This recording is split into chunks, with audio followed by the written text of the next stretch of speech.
Hello students, welcome to my channel easy learning accounts. और आज इस वीडियो में हम फर्स्ट चैप्टर पढ़ेंगे हमारी बुक मैक्रो इकोनॉमिक्स का क्लास 12 का, जो भी बहुत इंटरेस्टिंग चैप्टर है जिसका नाम है सर्कुलर फ्लो ऑफ इनकम।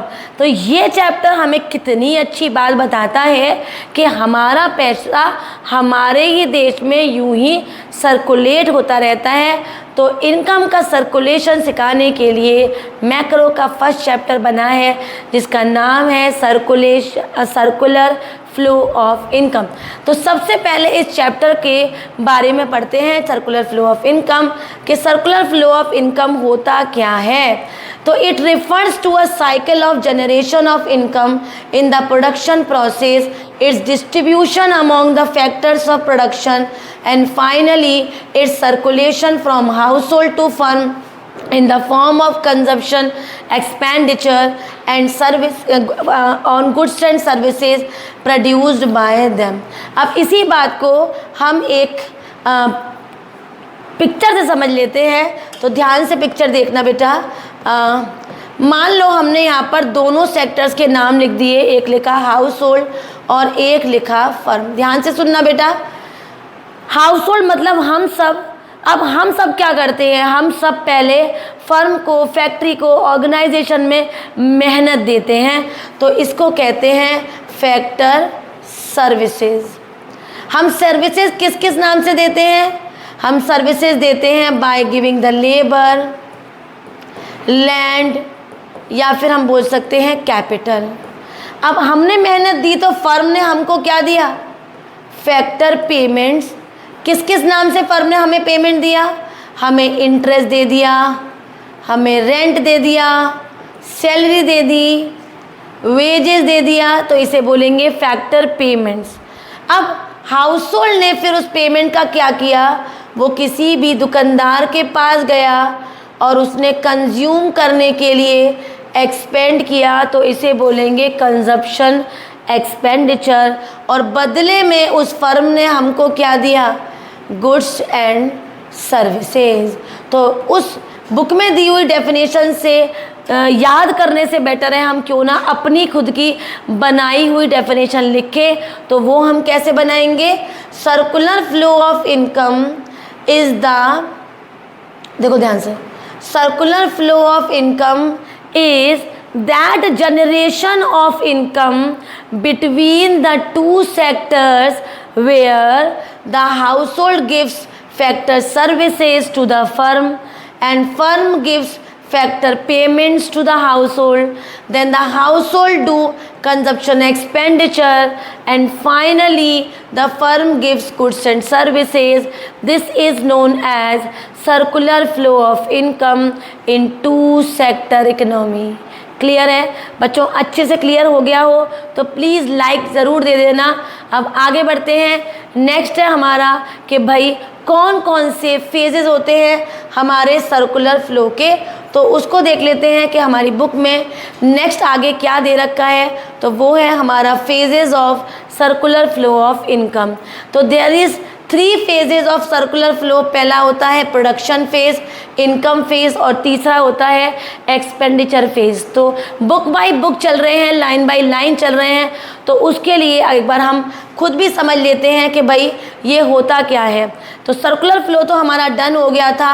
अब हमने आगे बढ़े कि भाई कौन कौन से हमारे फेजेस होते हैं। तो सर्कुलर फ्लो के बच्चों बेसिकली हमारे 3 फेजेस होते हैं।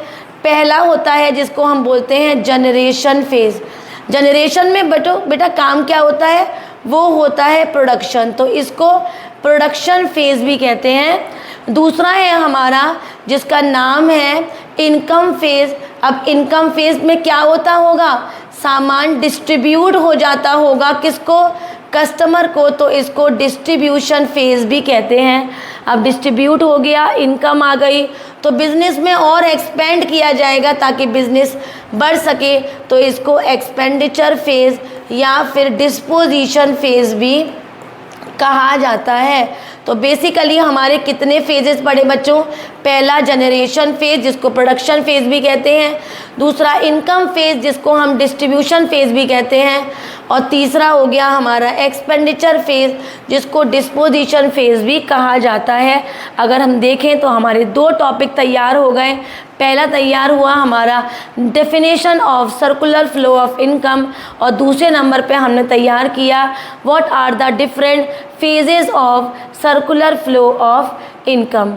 आगे बढ़ते हैं नेक्स्ट टॉपिक की तरफ। तो नेक्स्ट टॉपिक है हमारा what is the difference between stock and flow. तो स्टॉक और फ्लो में अंतर पूछ रहे हैं।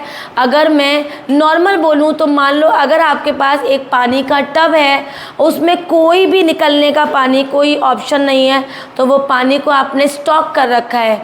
लेकिन अगर आपने उसमें एक टैप लगा दो और ऑन कर दो तो उसको बोलेंगे हम फ्लो। इसके लिए बच्चों को अगर थोड़ा सा हंसी बनाओ और बोलो बच्चों अगर पूरी साल आपके कितने मार्क्स आए, हर एक मंथ जब जब आपके एग्ज़ाम हुए तो आपके क्या क्या मार्क्स रहे, तो मतलब बच्चों का पूरे साल का डेटा पूछा जा रहा है, तो वो बच्चा बोलेगा कि मेरे यहाँ पर फ्लो की बात हो गई। लेकिन अगर उससे बोले कि बेटा तुम्हारे फाइनल में इकोनॉमिक्स में कितने मार्क्स आए थे, तो वहाँ एक पर्टिकुलर डे की बात हो रही है, तो उसको बोलेंगे हम क्या? स्टॉक। तो stock is that variable which is measured at a particular point of time, and the variable which is measured at a particular period of time is known as flow। जैसे मैं बोलूँ कि मेरे वॉलेट में 500 rupees हैं, तो तुरंत आपका आंसर निकलेगा कि मैम यहाँ पर स्टॉक की बात हो रही है।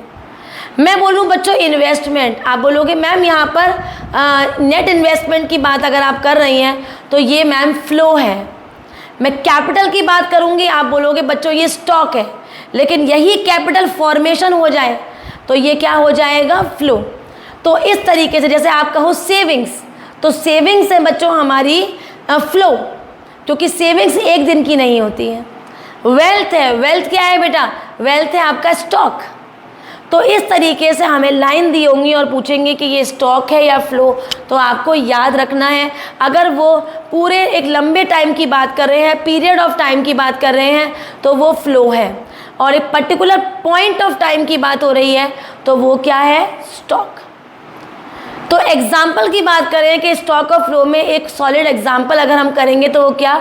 Population of the country India on 31 मार्च 2025। तो एक पर्टिकुलर डे की बात हो गई, तो ये क्या है? Stock for the year 24 to 2025 it is flow. इसमें स्टैटिक कॉन्सेप्ट कौन सा है? स्टॉक। और इसमें डायनामिक कॉन्सेप्ट कौन सा है? फ्लो।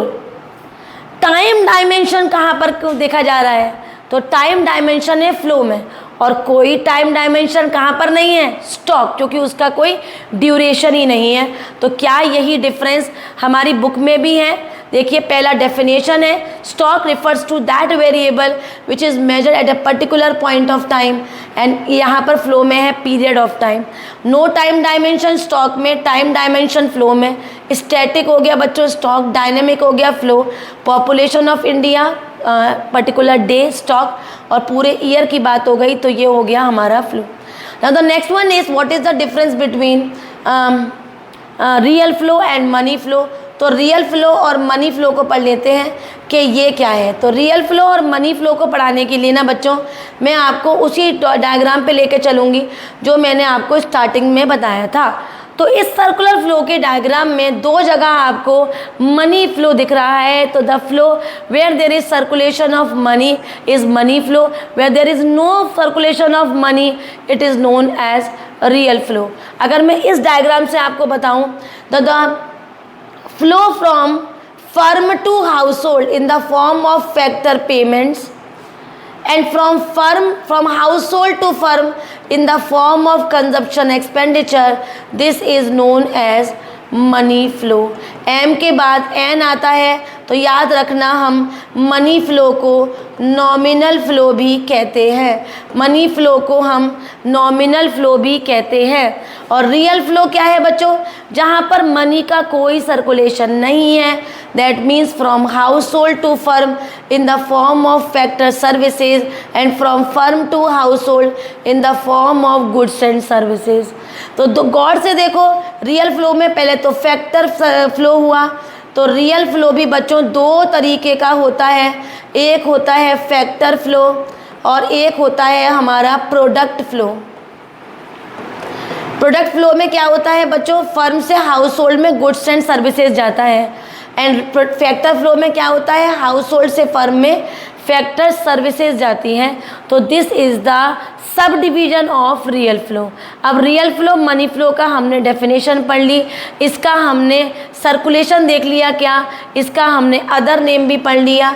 रियल फ्लो का दूसरा नाम फिजिकल फ्लो होता है, तो इस बात को बिल्कुल भी मत भूलना। अब चलते हैं last topic of the chapter, जिसका नाम है what do you mean by circular flow of income in two sector economy. यहाँ पर हमने रियल फ्लो मनी फ्लो करा, इनका डेफिनेशन एक्सचेंज गुड्स का होता है या पैसों का होता है। बार्टर सिस्टम में भी डिफ़िकल्टीज़ और कोई डिफ़िकल्टी मनी फ्लो में नहीं होती बार्टर जैसी, क्योंकि वहाँ पर पैसों का लेन देन होता है। फिजिकल फ्लो रियल का नाम है, मनी फ्लो का दूसरा नाम नॉमिनल है। Now circular flow of income in two sector economy diagram के साथ फुल्ली एक्सप्लेन करने को बोल रहे हैं, तो चलो इसको हम एक्सप्लेन करते हैं। दोबारा से बनाते हैं जो हमने बनाया था। आपको कैसे लिखना है, इसका अटेंड करने का तरीका सीखो। लिखना सबको आता है, बट बच्चे थोड़ा कंफ्यूज हो जाते हैं कि एग्ज़ाम में अगर 4 नंबर में आ जाए तो हम इसे कैसे अटेंड करेंगे। तो सबसे पहले आप लिखेंगे meaning of circular flow.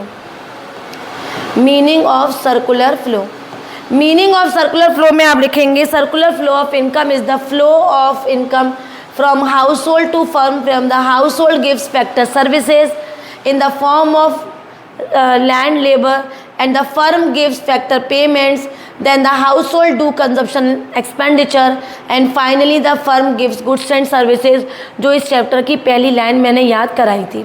Meaning लिखने के बाद बच्चों हमारी नेक्स्ट हेडिंग होगी डायग्राम की, जिस डायग्राम को मैंने अभी स्टार्टिंग में ही बनाया था। हाउस होल्ड और फर्म का बहुत प्यारा डायग्राम बनाना, उसमें सर्कुलेशन दिखाना, यहाँ पर फैक्टर सर्विसेज का किस फॉर्म में है फॉर्म बताना, देन फैक्टर पेमेंट्स का किस फॉर्म में है, देखो मैं आपको दिखा देती हूँ। Factor payment, then consumption expenditure, then goods and services.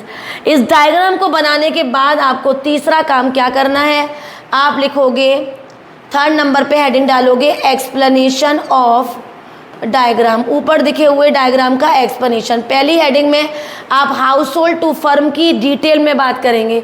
Firstly in the two sector economy the household do gives factor services in the form of land labour capital etcetera, पूरी line detail में।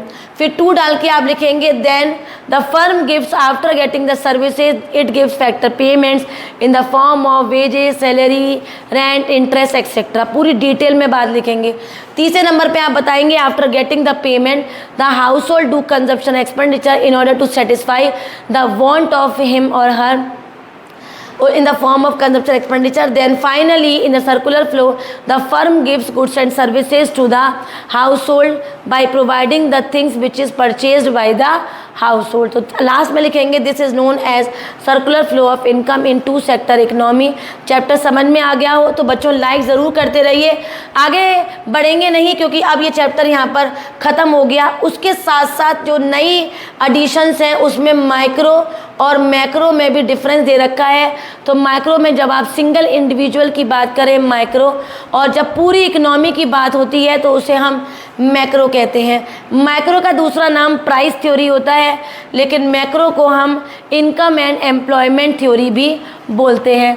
Micro में हम learn करते हैं या basic concepts हैं इसके demand and supply, और मैक्रो के बेसिक कॉन्सेप्ट्स हैं aggregate demand and aggregate supply. तो this is the difference between micro and macro. ये डिफरेंस मैंने क्यों बताया, क्योंकि न्यू बुक्स जो हैं उसमें सबसे पहला पॉइंट माइक्रो और मैक्रो में अंतर ही है। तो यहाँ पर हमने सर्कुलर फ्लो ऑफ इनकम को डिटेल में विद डायग्राम पढ़ लिया और हमारा यहाँ पर फर्स्ट चैप्टर फिनिश हो गया।